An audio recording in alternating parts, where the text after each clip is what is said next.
사도행전과 신약교리 연구 22번째 시간입니다.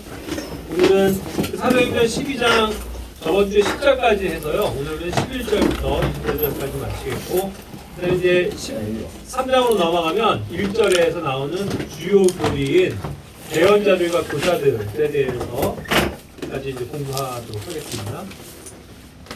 먼저 저번 시간에 이제 이어서 11절 말씀을 볼게요. 예, 10절까지의 말씀은 이제 기억이 나시죠? 어떤 일이 있었는지. 11절부터 이어지면 그 베드로가 이제 거기서 이제 나왔잖아요. 그래서 정신이 이제 들은 거죠. 그래서 주께서 자신의 천사를 보내서 자기를 헤롯과 유대인들의 손에서 건져내셨구나 한 것을 이제 확실히 알게 됐다는 거죠. 자신의 천사를 보내셨습니다. 주님께서 히즈에 있는 주님이 보내신 그분의 천사라는 거죠. 근데 이거를 뭐 잘못 해석해갖고 뭐 베드로의 천사가 그를 지켜준 것처럼 그렇게 얘기하는 게 15절과 관련돼서 조금 오류가 있죠. 특히 로마 카톨릭 교회는 이제 그런 것들을 수호 천사, 그리고 예전에 이제 유대인들도 이제 이러한 개념을 사실 갖고 있긴 했어요. 그거를 이제 수호 천사라는 개념으로 해서 무슨 말이냐면 각 사람을 지켜주는 천사가 있다. 그런 개념으로 이제 생각들을 하거든요. 이제 그거는 아니고 여기에서는 이제 주님이 그 이제 보내신 그런 천사라는 개념을 갖고 있는 겁니다. 자, 12절로 넘어가면 자, 이 일을 이제 깊이 생각하면서 갔죠. 여기서도 이제 깊이 생각하면 했다라는 그런 표현을 보시면 예전에 그러니까 베드로의 상은 항상 이렇게 좀 어떻게 보면 성급함이 있었잖아요. 네. 그러니까 막 성급하게 막 행하고 행동하고 말하고 그러는 좀 영역이 있었는데 어떤 자기에게 일어난 일을 굉장히 깊이 역한 뒤에 말하는 행하는 그런 어떤 신중함과 예전에 비해서 이렇게 성숙해져 있는 그런 것들을 발견하는 것 같아요. 역시 성령님이 임하고 또 주님 안에서 이제 형제들을 이끌고 아무래도 그런 측면에서 계속적으로 이제 성장하고 있는 그런 베드로의 모습을 또 볼 수 있는 것 같아요. 그래서 여기에서 이제 마가 즉 요한의 어머니 마리아의 집으로 향하는 거죠. 그게 예전에서 이제 사도행전 1장에서도 공부했었던 건데 이게 이제 흔히 말하는 마가 다락방이라고 일컬어지는 공간입니다. 또 2층으로 이렇게 해가지고 이제 넓게 이렇게 되어져 있는 그런 이제 방을 얘기하죠. 거기에 이제 많은 사람들이 이제 모여서 함께 기도하고 있는 중이라고 표현하고 있습니다. 예전에 이거 예루살렘 같은 이스라엘의 이제 전통 가옥에서 좀 제대로 된 집들은 이렇게 다락 형태로 되어져 있었던 공간이죠.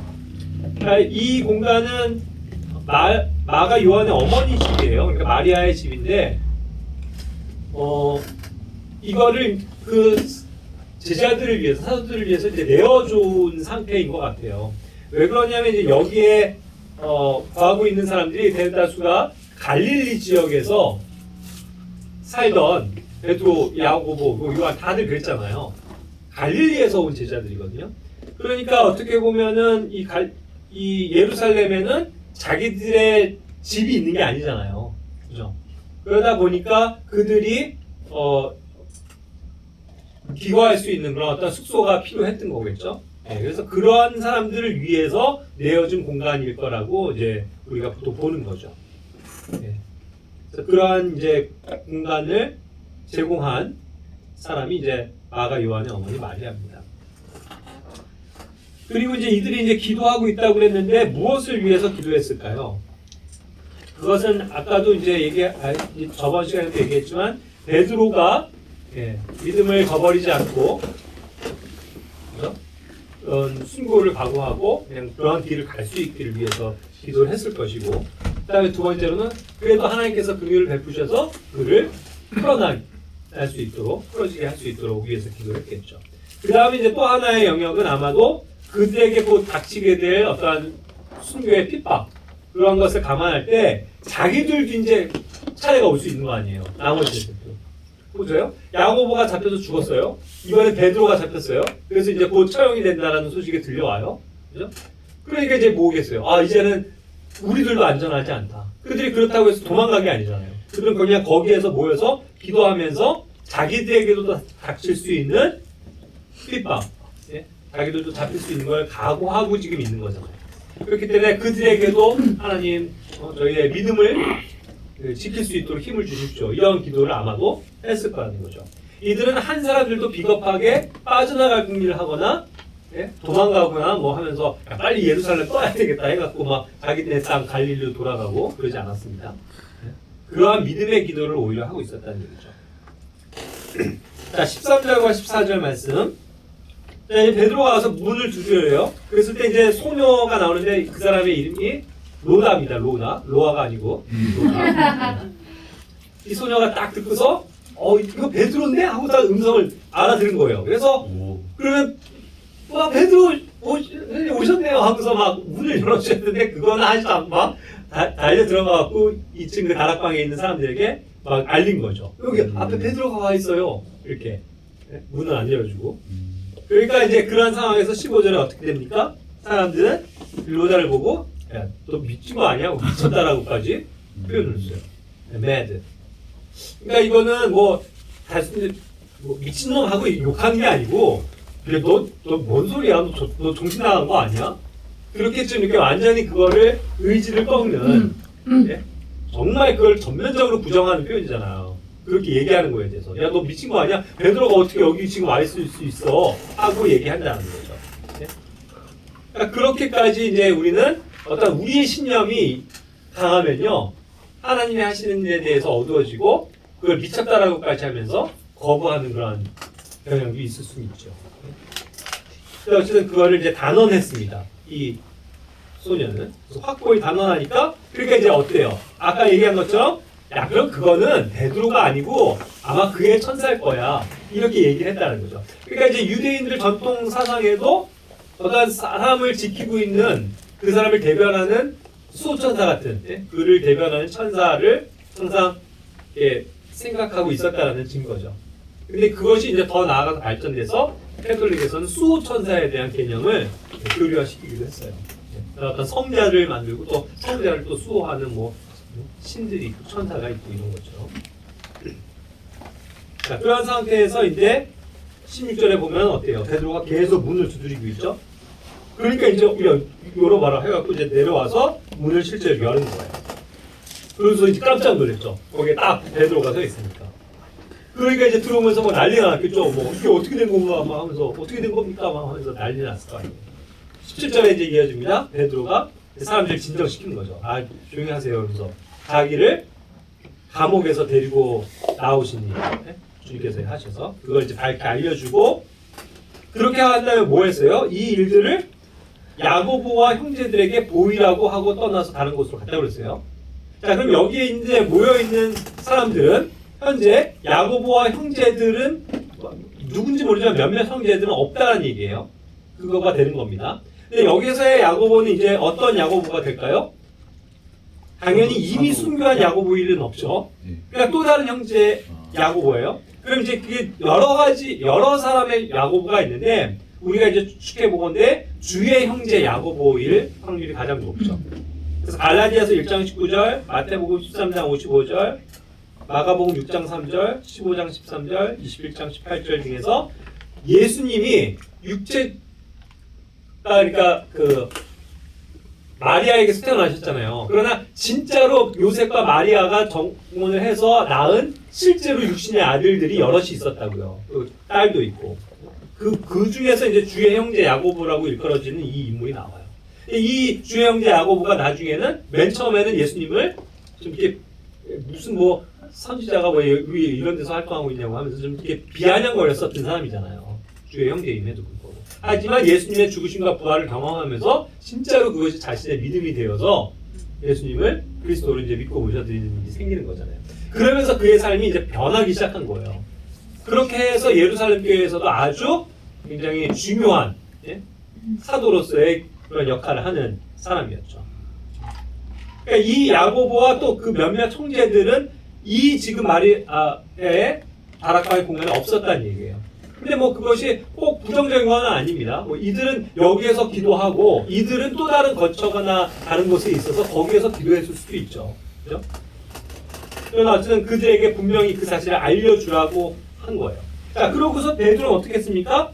같이 늘 모여서 계속 우리 기도하고 찬송하고 말씀을 나누십시다 하지 않고 사실은 떠나갔어요. 그렇게 얘기를 일러주고, 그러니까 확신을 주고, 하나님께서 이렇게 우리를 구출해 주셨다, 우리 믿음을 가집시다 하고 다른 곳으로 떠나갔다는 거예요. 어디로 갔다고 얘기하진 않습니다만 아마도 추측컨대 이게 아직까지도 이들에게 굉장히 정말 위험한 상황이잖아요. 또다시 군사들이 들이닥쳐갖고 베드로가 또 사람들을 잡아갈 수 있는 문제죠. 네. 그렇죠? 그렇기 때문에 베드로는 서둘러서 그 공간을 아마도 피해를 안 주기 위해서 빠져나간 것이 아닌가 싶어요. 왜냐면 자기가 여기 있다가는 또 군사들이 몰려 들어갔고 자기를 잡을 뿐만 아니라 거기에 있는 선량한 또 형제 자매들까지도 다 잡아갈 수도 있잖아요. 그래서 이제 그런 식으로 이제 주님께서 이렇게 자신을 구출해 주신 것을 알리라고 하고 자기는 이제 다른 곳으로 아마 옮겨간 것이 아닐까 그런 생각을 해봅니다. 자, 그런데 이제 반면 날이 샜죠. 18절에 난리가 난 거죠. 네? 어떻게 된 거예요? 베드로가 없어진 거예요. 네? 네. 그대로 문도 닫혀 있고 뭐 아무 이상 징후가 없었는데 딱 들어가니까 없는 거예요. 난리가 나죠. 근데 이제 헤롯이 간수들을 이제 다들 데리고 올 거 아닙니까? 원래 몇 명이라고요? 16명이었잖아요. 네. 4명씩 4소대. 다 오라고 했겠죠. 그래서 너 언제 근무 섰어? 언제 근무 섰어? 한 신문을 했겠죠. 그래서 최종적으로 그 앞에 있었던 사람들 누구야? 그러면서 너네 무슨 일이 있어서 그러니까 모르겠다고. 자기네들 정말 줄을 뜨고 불을 뜨고 그냥 있었고 아무 일 없었다고 이렇게 되는 거 아니에요 지금 상황이. 뭐 문이 열렸다, 뭐 소리가 들렸다 이것도 그들은 감지를 못한 거라고요. 이건 초자연적인 기적이었으니까. 그러니까 그들은 얼마나 답답해요 사실 추궁을 당할 때. 야 네가 뭐 아마 그런 일이 어딨어 그럴 거 아니에요 헤롯은. 네. 네가 보초 잘못 썼고 너 한 통속 아니야? 뭐 아니면 뭐 뇌물 먹은 거 아니야? 아니면 너네 그 동안에 뭐 몇 시부터 몇 시까지 잤지? 뭐 이러면서 추궁을 할 거 아니냐고요. 억울한 거죠. 근데 억울해도 어떻게 해요? 그렇게 해서 헤롯은 어떻게 해요? 이 보초 잘못 쓴 이 군인들 얘네들 몇 명까지인지 모르겠지만 간수들을 신문에서 죽이라고 끌어간다고요. 그러니까 그냥 그들은 하루아침에 목이 날아간 거예요. 죽임을 당한 거예요. 어떤 면에서 굉장히 억울하죠. 그들은 잘못한 것도 없고 그냥 자기들은 그냥 지키고 있었는데. 근데 자, 이런 장면을 볼 때 떠오르는 사람이 또 한 명이 나온다고요. 이제 나중에 나오지만 16장에 가면 빌립보 감옥에서 또 이와 같은 사건이 나오죠. 거기도 빌립보 감옥 간수가 있었어요. 근데 그 사람은 오히려 근무 태만이에요. 네? 그 시간에 그냥 자고 있잖아요. 그러다가 우당탕 상하니까 놀라가지고 왔는데 실제로 없으니까 이게 자기가 잘못한 거가 인정이 되니까 칼로 빼서 자기가 자결하려고 했죠. 네?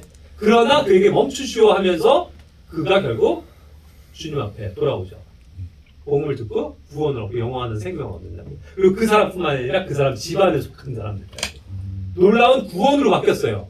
전화위복이라고 그러죠 이걸. 그죠?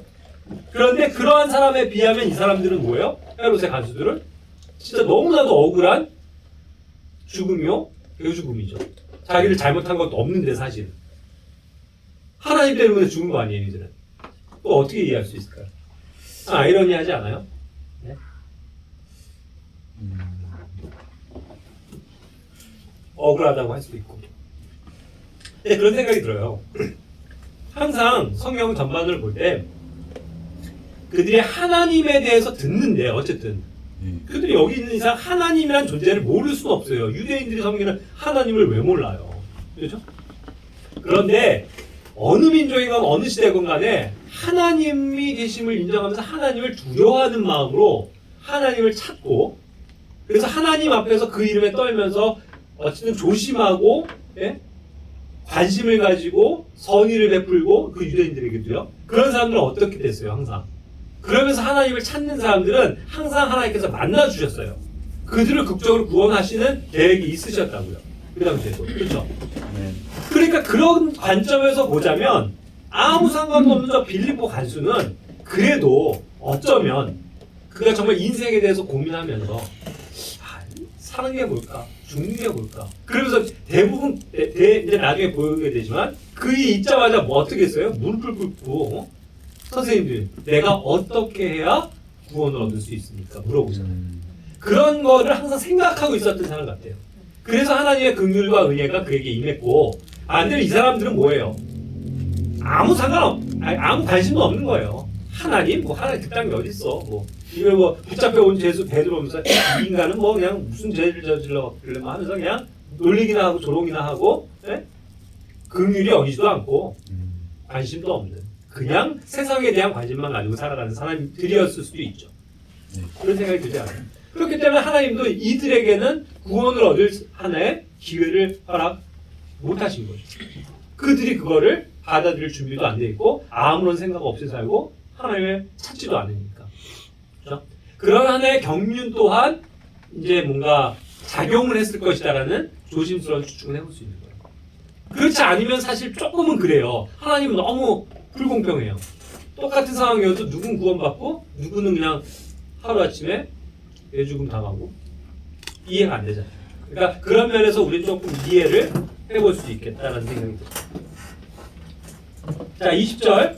이제 그러고서 이제 그는 헤롯은 가이사랴 지방으로 갔는데 거기를 이제 가면서 되게 못마땅한 거예요. 왜냐면 그 지역에 특히 이제 두로와 시돈 사람들을 되게 싫어했어요. 이 헤롯은. 헤롯 아그리파죠.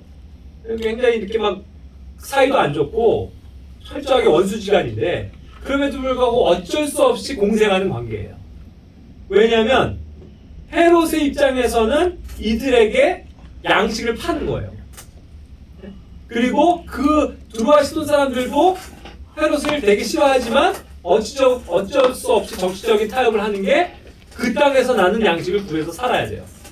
그러니까 정치적인 어떤 타협이 오가는 거죠. 근데 그러기 위해서도 어떤 그런 것들이 사이를 좋게 하는 로비스트가 있네요. 그러니까 이게 이제 그 헤롯 왕의 시종 블라스도라는 사람이었어요. 그 사람을 결국 통해 가지고 화평을 구하는 어떤 정치적인 상황을 만들어가고 있는 거거든요. 그래갖고 이제 다들 그 친밀하게 되는 어떤 과정이 지금 여기서 정치적인 그런 어떤 상황을 묘사해 주는 거예요. 자, 이런 일들로 인해서 이제 그래도 조금 이렇게 그들이 타협하고 화평하면서 그 지역에 갔는데 그때 이제 어떤 사건이 있냐면 21절에 보면 어떤 그 한 날에 헤롯이 드디어 왕복 제대로 된 걸 격식 있게 차려입고 자기의 왕자에 앉아서 그들에게 연설했다고 했거든요. 그러니까 뭔가 대단한 연설을 하는 굉장히 큰 행사가 열렸던 거예요. 근데 이게 이제 찾아보면 사료에 의하면 이게 로마에게 잘 보이기 위해서 로마식 운동 경기 있죠. 마차 경기든 아니면 격투기든 여러 가지 형태의 로마식 경기를 개최했던 것을 보여준다라고 얘기하더라고요. 어찌됐건 그건 중요한 거 아닌데 그런 행사를 하니까 어때요? 개회사 하잖아요. 써서 여러분 이제 드디어 두로와 시돈과 우리 땅에 이제 평화가 임했습니다 하면서 막 엄청나게 거창한 연설을 했겠죠. 그죠? 네. 그런 상황을 얘기하고 있는 거고요. 자, 그렇게 연설을 하는데 이 헤롯 아그리파는 굉장히 정치적인 인물이에요. 그리고 술수가 굉장히 뛰어난 사람이거든요. 그래서 제가 저번에도 헤로데스에서 공부할 때 얘기했지만 이게 저 시리아 땅을 다스리던 그러한 군고왕이었는데 이게 정말 계속 정치적인 신임을 얻으면서 영역이 확대해서 유대 땅까지도 그 당시에 이제 다스리게 되는 이제 큰 왕이 된 거거든요. 네. 로마로부터 이렇게 위임을 받은. 그러니까 정치적인 술수가 되게 뛰어난 사람이고 어떻게 보면 정치적인 연설 이런 것도 되게 잘했을 수 있죠. 달변가일 수 있죠. 그래서 사람들이 휘어잡은 거예요. 그러니까 막 백성들이 막 하면서 막 환호하고 연설에 대해서 뭐라고 평가해요? 이건 정말 신의 음성입니다 하면서 막 이건 사람의 음성이 아닙니다 하면서 막 극찬을 해준 거죠. 그죠? 근데 그것이 이제 독이 된 거예요. 그걸 듣고서 좋아갖고 이제 교만해진 거죠. 근데 사실상 이게 보면요. 그런 정치적인 상황을 이해할 때 이게 그렇게 정말 잘해서 친 진심어린 박수가 아니고 정치적인 쇼일 수도 있다고요. 안 그래요? 백성들 성명하고 와 대단하십니다 하고 막 아부하기 위해서 막 해주니까 이 사람이 또 우쭐될 수도 있죠. 그런 거에 속은 거예요. 어찌됐건 그래서 그는 이제 우쭐된 거예요. 23절에 보면. 그래서 이제 교만이 싹튼 거죠. 그래, 역시 나는 연설을 잘해. 그런 사람들이 나한테 다 감동받고 있어. 그래서 좋아 이러고 있었겠죠. 하나님께 영광을 전혀 돌리지 않았다고. 그러니까 그 결과로 어떻게 돼요? 주의 천사가 곧바로라는 표현이에요. 그를 쳤다고 그랬어요. 그래서 어떻게 돼요? 벌레들에게 먹혀 죽었다 이렇게 표현합니다. 벌레들에게. 자, 우리는 항상 문자적인 믿음을 일단 취해야 됩니다. 이해가 안 가는 거에 있어서는요. 그죠? 어쩔 수가 없어요. 무슨 벌레한테 먹혀서 죽지? 이 표현이 생소하잖아요. 뭐 벌레가 어떻게 와서 막 쏴서 공격을 해서 죽었나? 뭐 여러 가지 이해가 안 되는 상황이긴 한데 우리는 어쨌든 그가 죽은 이유가 벌레 때문이라는 거를 인정을 하는 거라고요. 벌레들. 괜한 상징적인 표현이 아니에요. 근데 이런 것들 많은 인본주의적인 해석을 하는 사람들은 이게 뭐 예전에 그런 벌레 같은 어떠한 뭐 그런 형태의 뭐 어쩌고 뭐 하다가 증상이 뭐 맹장이 터져서 뭐 죽었다 이런 식으로까지 귀결을 가버리는 거예요.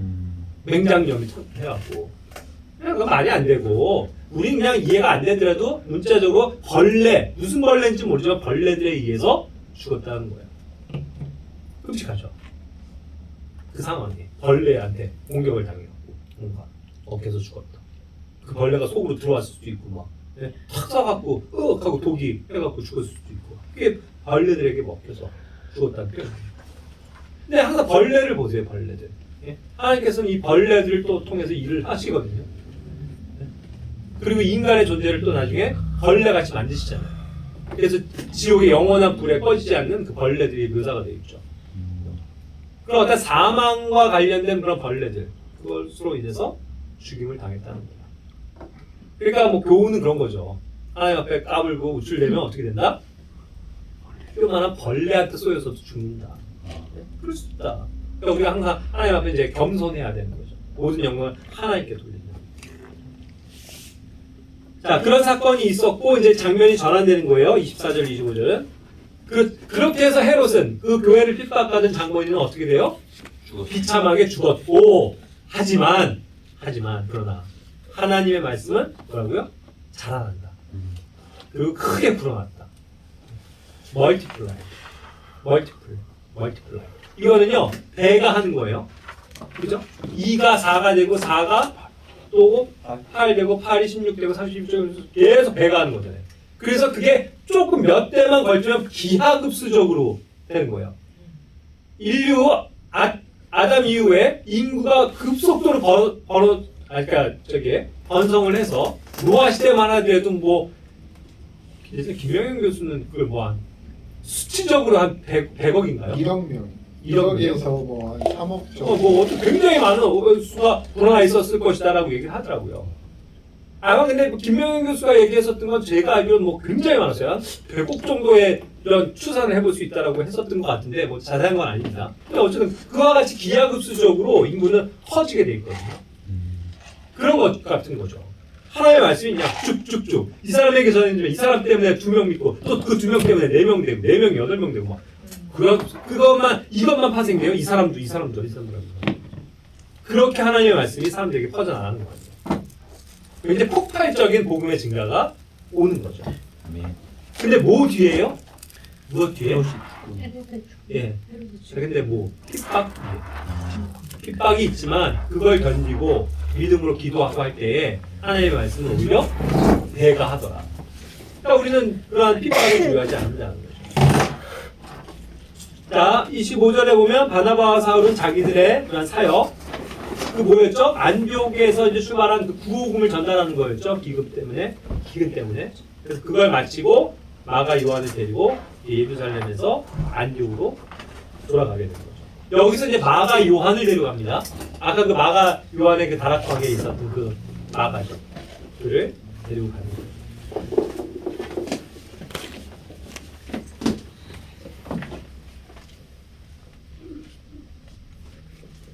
자, 여기까지가 12장의 내용이고요. 자, 빠르게 그냥 주요 교리 한번 훑어보고 마치겠습니다. 13장으로 넘어가시면 1절에 안디옥에 있던 교회에 어떤 대언자들과 교사들이 있었다고 얘기를 하죠. 그래서 이제 오늘은 이 대언자들과 교사들이 어떠한 사람들인지에 대해서 살펴보고 마치겠습니다. 대언자들은 이제 프로핏이죠. 이거는 성경에요. 굉장히 많이 등장하는 단어예요, 여러분. 대언자라는 표현만 해도 451구절에 있고요. 프로핏이라는 거, 프로핏이라고 해서 예언한다라는 표현, 대언한다라는 표현은 더 많아요. 그만큼 중요한 영역이에요. 대언한다라는 기능은. 그러한 사람들은, 역할은. 왜요? 하나님의 말씀을 전달하는 사람이거든요. 메신저로서 등장을 하는 사람이거든요. 그게 성경의 또 역사이기도 하고. 그래서 이 말 자체는 이제 프로, 앞에, 혹은 앞으로라는 뜻이고요. 피트라고 하는 걸 이제 말한다라는 거예요. 그러니까 앞에 있는 걸 말한다. 앞으로 되어질 일들을 말한다는 개념에서 예언한다는 개념을 갖는 거예요. 그래서 이제 하나님의 의사를, 이건 사도적인 의미지만 신의 의사를 대변하는 자다라는 뜻을 갖는 거예요. 그래서 이제 흥정역에서는 이걸 대언자라는 말로 이제 번역을 한 거죠.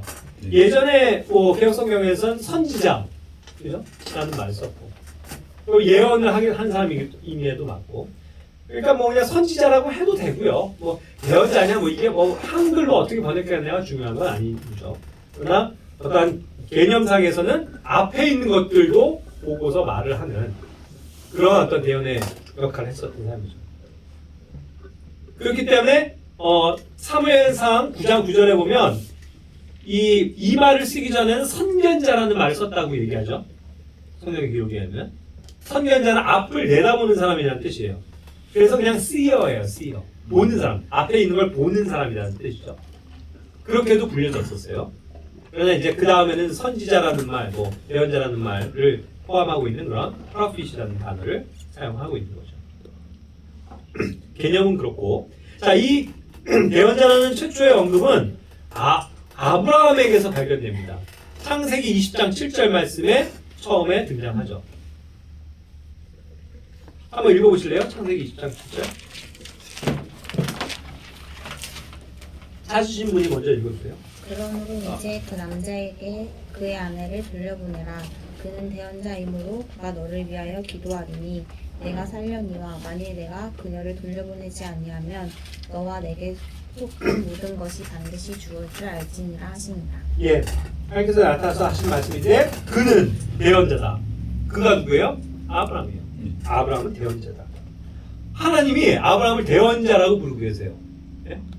하나님의 말을 전달하는 그러한 하나님의 말씀을 받은 사람이라는 뜻이죠. 하나님은 그래서 그와 대화하셨던 거예요. 말씀하셨죠. 나타나셨죠. 그죠? 그래서 이게 이제 대언자라는 말의 첫 언급이고, 그런데 그렇다고 해서 이 사람이 대언자의 최초냐는 아니에요. 그전에도 그러한 형태로 하나님을 만나고 하나님의 말씀을 받고 알고 하나님의 말씀을 듣는, 전달하는 그런 사람도 있었죠. 그래서 그 사람은 예를 들어서 에녹 같은 사람도 그런 표현이 있어요. 유다서 1장 14절에 보면 에녹이 대언하고 있는 걸 말씀하고 계시거든요. 그러니까 창세기 말씀에 그렇게 표현은 안 되어 있지만 다른 구절을 통해서 에녹도 대언자였구나. 그러니까 대언을 한다는 개념은 하나님과 직동으로 해서 하나님의 말씀을 받아서 전달하는 그러한 사람들을 얘기하는 거구나 라는 걸 알 수 있는 거죠. 그리고 이 대언자는 여자들도 있었습니다. 그죠? 그래서 프로피테스라고 해갖고 분명히 여자들도 있었어요. 미리암도 출애굽기 15장 20절에 여대언자라고 표현했고요. 드보라도 사사기 4장 4절에서 그와 같이 표현했고, 신약으로 가면 빌립이 있는데 복음 전도자 빌립 집사였던 그에게 4명의 딸들이 있었는데 이 4명의 딸들이 대언을 하고 있는 걸 보죠. 사도행전 21장에서. 그러니까 여자들도 그러한 영을 받아서 대언할 수 있었다라는 거예요. 자, 그런데 이제 어떻게 그런 것이 되어집니까? 결국 하나님의 그런 영이 부어져서 혹은 하나님을 직접 영 가운데서 만남으로써 그들이 이제 대언하게 되는 거죠. 민수기 11장 25절에도 나오고 베드로후서 1장 21절에서도 하나님의 영이 이제 부어져서 대언하게 되는 것을 이야기합니다.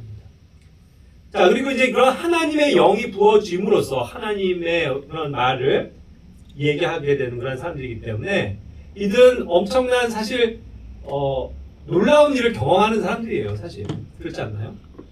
네. 그렇기 때문에 어떤 대단한 능력이 나타났었다고요, 이 사람들에게. 그래서 실제로 그들은 기적들도 동반했고요, 이적들까지도 가져왔고 표적을 보여주기도 했어요. 기적이라는 말, 미러클, 이적, 원더, 이제 놀라운 일이죠. 경이로운 일. 표적은 어떤 사인으로 주시는 징후예요. 그런 거를 동반하는 능력을 가졌다는 거죠. 마태복음 12장 39절에서도 얘기하고 요한복음 6장 14절에서도 얘기하죠. 예수님이 그러한 이제 실제로 대언자로 오셨기 때문에 그러한 기적, 이적, 표적을 동반하실 수 있었으며 그러한 대언자적인 역할을 하는 다른 여러 명의 대언자들도 그와 같은 어떤 능력을 실제로 가지고 있었던 걸 보여요. 자, 그리고 이제 진짜 대언자와 그런 가짜 대언자를 어떻게 분별하나요?에 관한 건데, 그거는 그 대언한 내용이 과연 성취되었는가 아니냐를 보면 알 수 있는 거예요. 자, 우리가 예전에 사도행전 그 전에 11장에서도 봤었죠. 유대로부터 왔었던 그러한 대언자들이 있었고, 그 중에 아가보라고 하는 사람이 이제 이 땅에 엄청난 전 세계적으로 이제 기근이 될 것이라고 예언했었잖아요. 예언했잖아요. 그렇죠? 기억나시죠? 근데 그게 실제로 이루어졌어요, 안 이루어졌어요? 이루어졌죠. 클라우디우스 시대에 이루어졌더라 했잖아요. 그러니까 그는 하나님으로부터 온 대언자가 맞아요? 네. 맞는 거예요. 그걸 알렸습니다. 그런데 어떠한 예언자라는 사람이 와갖고 내일 아침에 갑자기 느닷없이 개기일식이 일어날 것입니다. 뭐 했어요. 안 일어나. 그건 뭐예요? 그건 가짜죠. 그런 사람들이 근데 너무 많아요, 지금. 거짓 대언자들. 그게 뭐예요? 거짓 선지자? 그거예요. 거짓 선지자라고 얘기하는 거짓 대언자들. 적그리스도의 영에 의해서 움직이는 세상을 미혹하는 자들. 그게 이제 마지막 때에 더 많이 이제 등장을 하는 거고, 실제로 그 거짓 선지자들이 이제 곧 오게 될 건데, 그들이 어떻게 돼요? 사람들을 미혹하는 거죠. 그래서 막 짐승을 위하고 짐승에 경배하라는 그런 거짓 선동을 하고 능력을 받아가지고 그런 것들을 막 전하고 능력도 베풀고 하는 거예요. 그러니까 사람들이 거기에 속는 거죠. 마치 예전에도 엘리야 시대나 뭐 수많은 대언자들이 있을 때 그들은 참 대언자인데 그들의 말을 안 믿었잖아요. 네. 그리고 거짓 대언자들. 그렇죠. 그런 사람들에게 속한 사람들을 믿었죠. 그래서 예루살렘이 절대로 이스라엘이 멸망하지 않아, 유대가 멸망하지 않아. 그런 거짓 꼬임에 속아 넘어가가지고 다들 멸망했잖아요. 그런 것과 마찬가지죠. 사람을 거짓 대언자는 있습니다. 거짓 대언자도. 그래서 그들은 파멸로 이끌고 가는 자들이고, 진짜 선지자들은 어때요? 그 하나님의 말씀의 성취를 보여주는 온전한 하나님의 진리를 말하는 사람이죠. 그렇게 해서 이제 구분이 될 수 있으니까 우리는 뭐 이 세상에도 요즘에도요 뭐 예언한답시고 하는 사람들이 많아요. 근데 그것이 다 거짓이라는 걸 우리는 알지만 그들이 말한 것 절대로 안 이루어져요. 네? 그러니까 뭐 당장 뭐 몇 년, 몇 달, 며칠에 뭐 지구가 멸망한다 뭐 이런 소리 하는 사람들도 있잖아요. 귀담아 들을 필요가 없어요. 그런 건 애초부터 거짓이에요. 성취도 안 될 거고. 아니면 뭐 성취됐다고 하면 그 사람은 뭐 어떻게든 그런 영을 받았을지 모르지만 그렇게 얘기하는 것 자체는 어불성설이라고요. 어떻게 나이와 막 그런 것들 얘기를 하냐고요. 그렇죠? 그거 자체가 이제 성경과 위배되니까 거짓이라는 거죠. 자, 그래서 이제 이러한 사람들이 하는 일을 보면 제가 첫 번째부터 7번째까지로 정리를 해놨는데 결국 그게 보면 다 예수 그리스도의 일표가 돼요. 그러니까 이 대언자라는 개념은 결국 예수님이 하시는 일을 예표적으로 보여주는 일들이에요. 그런 역할을 하는 사람들이라고요.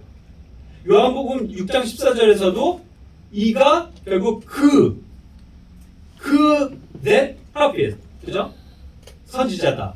그러니까 대언자다. that should come into the world.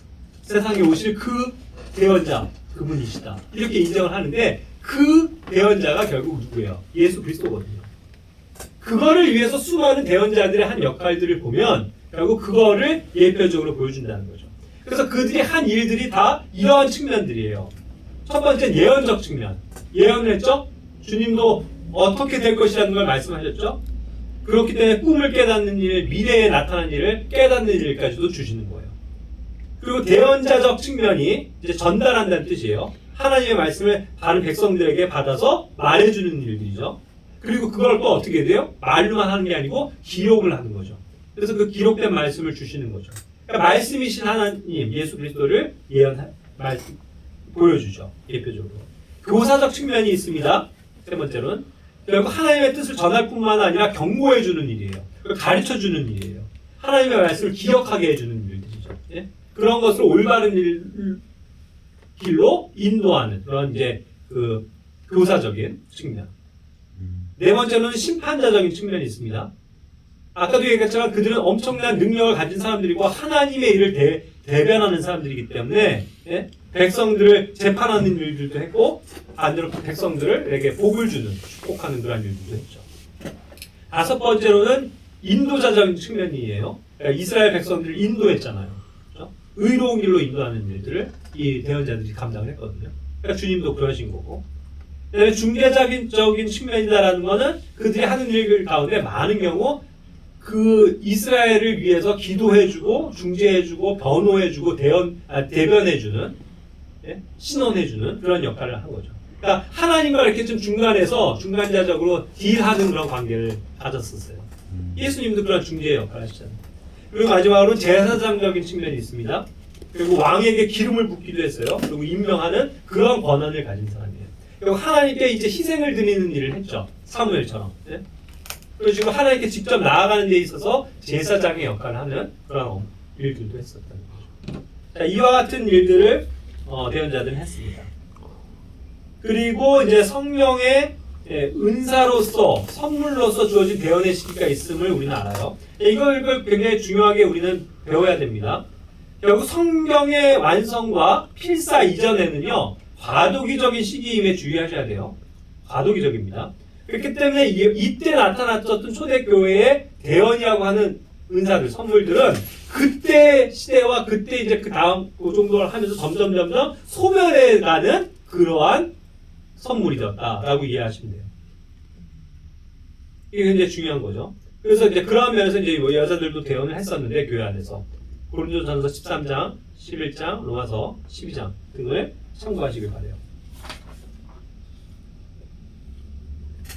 그래서 이거는 이제 그렇게 해서 과도기적인 선물이긴 했는데 이것도 이제 교회 안에서 질서 가운데서 되어지는 영역이었다는 거죠. 그래서 영적인 분별이 필요했던 거예요. 고린도전서 14장에 보면 그것을 알 수 있습니다. 자, 대언은요, 재밌게도, 자, 우리가 이제 교회 안에 이제 그 당시로 돌아가 봅시다. 그 당시 고린도 교회예요. 자, 말하자면 제가 먼저 쫙 일어납니다. 일어나서, 자, 하나님께서 지금 말씀하시기를 우리가 뭐, 어디로 뭐, 지금 가라고 하셨습니다. 말을 이렇게 했다고 쳐봐요. 그럼 또, 그렇게 한 다음에 또 다른 사람이 일어나요. 그래서 또 다른, 뭐, 이렇게, 거기 가서 뭐, 어떠한 것을 하라고 하셨습니다. 복음을 전하라고 하셨습니다. 말하자면. 그런 것도 될 수 있고 아니면 이 여자도 되니까 이 여자가 탁 일어나요. 그래서 지금 하나님께서 말씀하시기를 예전에 어떤 말씀 시편 몇 편 말씀 이런 것들 인용하면서 그들은 지금 막 그런 것들이 없는데도 불구하고 막 그걸 기억나게 하는 거예요. 시편 몇 편 몇 절 말씀을 이렇게 말씀하셨는데 그것이 지금 우리에게 이루어지기를 원하십니다. 라든가 막 그런 식으로도 막 되어졌다는 거죠. 이해가 되시죠? 그리고 앞으로 되어질 일도 얘기해 줄 수 있고. 그러니까 이제 그런 것들이 이 사람도 얘기하고 저 사람도 얘기하고 막 중구난방하면 안 되잖아요. 그리고 이 사람이 하는 내용과 이 사람이 하는 내용이 다르면 안 되잖아요. 그러니까 이 사람이 한 거가 다음에 보완하거나 더 보충하기 위해서 이 사람이 다른 것들을 설명할 수 있죠. 그럼 이 사람의 것들이 더 최종적인 거가 되는 거예요. 권위가. 그러면서 이제 질서와 합평 가운데서 되어지는 신비한 하나의 사건이었다는 거예요. 다시 한번 얘기합니다. 왜요?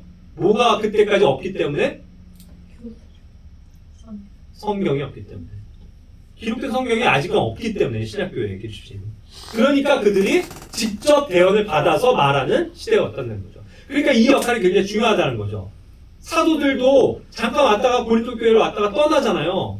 물론 이제 거기에 이제 시기가 이제 많이 길어지고 충분히 훈련이 되면 거기서도 훌륭한 감독과 장로가 나오지만 그 전까지는 말씀이 없잖아요. 그럴 때 말씀을 하나님께서 그런 대언자들을 통해서 부어주셨다는 뜻이죠. 이해하셨습니까? 네. 예. 그렇기 때문에 이제 대언자들은 교회의 기초를 놓는 초기에 굉장히 중요한 역할을 담당한 사람들이었다라고 얘기할 수 있죠. 그렇기 때문에 고린도전서 12장 28절에서 보면 첫 교회 안에 몇 명을 세우셨다는 이 표현이요 순서적으로도 맞아요. 첫째는 으뜸은 이 뜻도 돼요. 첫째는 질서상에 있어서 사도들이에요. 사도들에 의해서 통제를 받아요. 그런데 둘째는 뭐예요? 사도들이 없을 때 대언자들이 나타나서 대언을 해줘요. 그리고 셋째는 그 말씀을 받은 자들이 성경을 계속 가르침으로써 교사들의 역할로 가는 거죠. 그와 같이 이제 첫째, 셋째, 둘째, 셋째라는 개념이 그런 걸로도 설명이 되어질 수 있는 거예요. 많이 덥고 힘들어하는 것 같아서 교사들에 대한 내용은 다음 주에 하면서 좀 넘어가도록